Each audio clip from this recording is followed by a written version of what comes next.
नमस्ते, मैं सुमेधा श्रीवास्तव आप लोगों का स्वागत करती हूँ सिंगिंग के दूसरे लेसन में।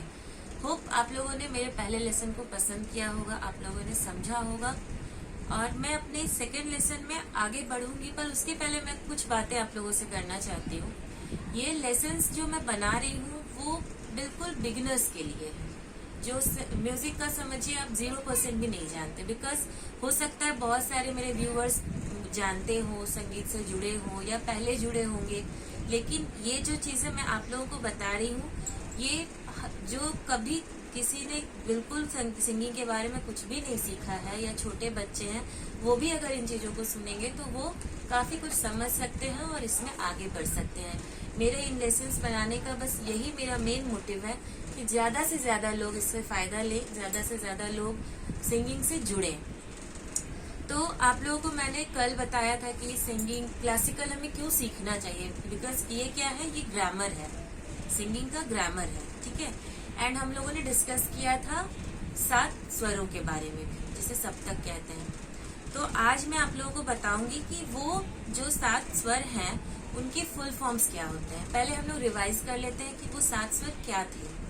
वो थे सा रे ग म पा धा नी सा, सा नी धा पा म ग रे सा। तो ये हमारे सरगम हो गए। अब आइए मैं आप लोगों को पहले उसका फुल फॉर्म बता देती हूँ, देन हम लोग आगे बढ़ेंगे। यहाँ आप जैसा कि देख सकते हैं ये मैंने लिख के रखा है, आप चाहिए तो इसे नोट डाउन भी कर सकते हैं। हमारा पहला स्वर है सा। सा का फुल फॉर्म होता है सडज। रे, रे का फुल फॉर्म है ऋषभ। ग, ग से गांधार। म से मध्यम। प से पंचम।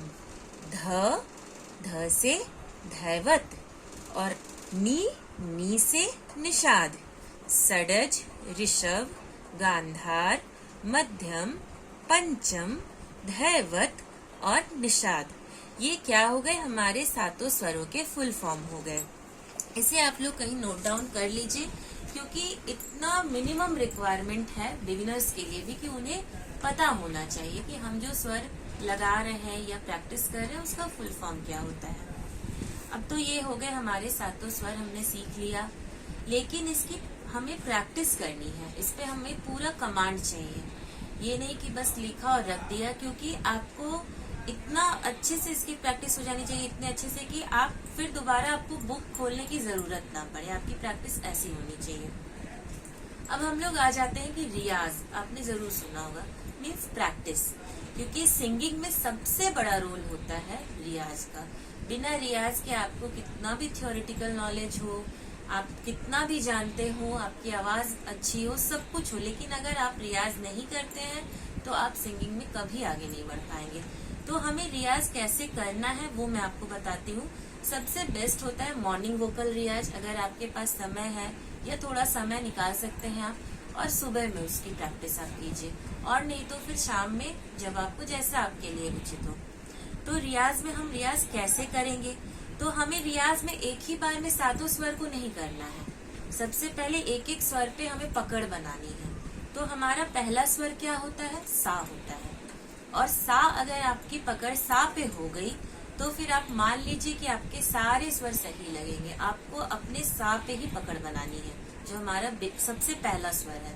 तो हम जब प्रैक्टिस करेंगे तो सबसे पहले तो आपको ये ध्यान रखना है कि हम जब सांस लेते हैं तो 2 प्रोसेस होता है। एक होता है हम इनहेल किए और दूसरे में हम एक्सहेल करते हैं एयर को। तो जब हम इनहेल करते हैं उस समय हमें स्वर नहीं लगाना है, जब हम सांसों को एक्सहेल कर रहे हैं तब हमें स्वर को लगाना है। ये देखिए, आप एक बार देख सकते हैं, सा।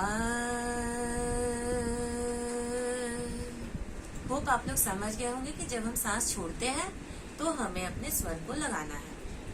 अब आ जाते हैं कि हमें प्रैक्टिस करनी है तो कैसे करनी है। तो सबसे पहले तो कि जो स्वर है सा, उसको हमें सीधा सा नहीं बोलना है। सा बोलने के पहले भी हमें 2 चीजों में उसकी प्रैक्टिस करनी है। सबसे पहले हम लोग किसमें प्रैक्टिस करेंगे? सबसे पहले हम लोग हमिंग साउंड की प्रैक्टिस करेंगे।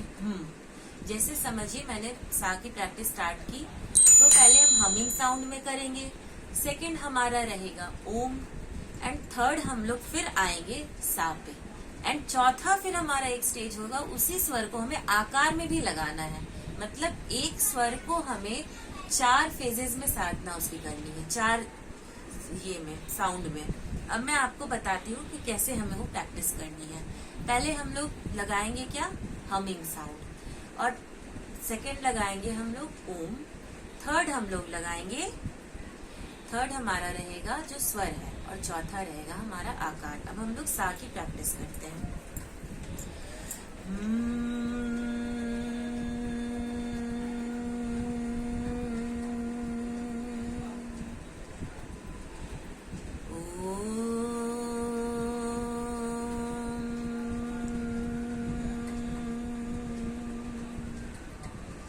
सा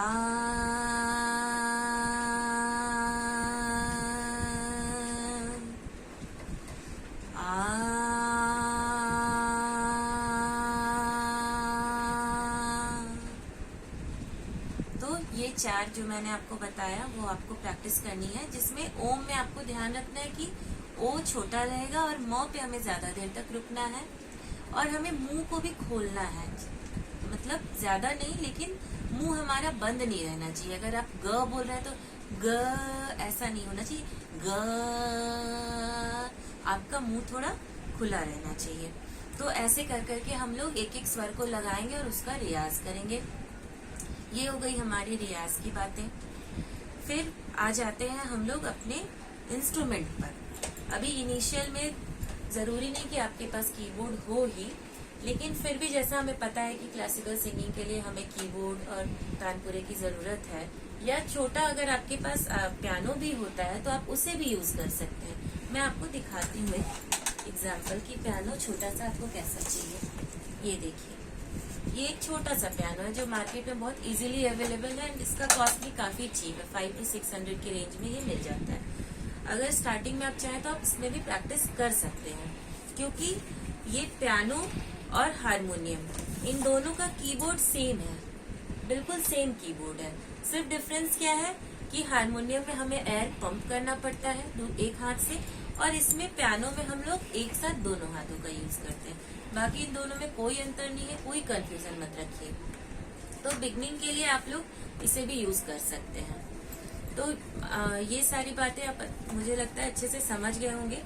अभी नेक्स्ट क्लास में मैं आप लोगों को डिटेल में बताऊंगी फर्दर और क्या क्या चीजें। ये तो बहुत ही बिगनिंग है, आगे हम लोग जैसे जैसे बढ़ेंगे डिटेल में जाएंगे। अभी मैं नेक्स्ट क्लास में आपको पूरा हारमोनियम के बारे में बताऊंगी, कॉर्ड्स क्या होते हैं, कैसे क्या होता है, कितना रेंज होता है, सब कुछ मैं आप लोगों को डिटेल में बताऊंगी।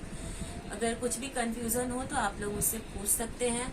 अगर आप लोगों को मेरा लेसन पसंद आया हो, मेरी बातें आप लोग अच्छे से समझ पा रहे हो, तो प्लीज मेरे चैनल, मेरे वीडियो को लाइक कीजिए, सब्सक्राइब कीजिए, शेयर कीजिए, ज्यादा से ज्यादा शेयर और सब्सक्राइब कीजिए। Thank you.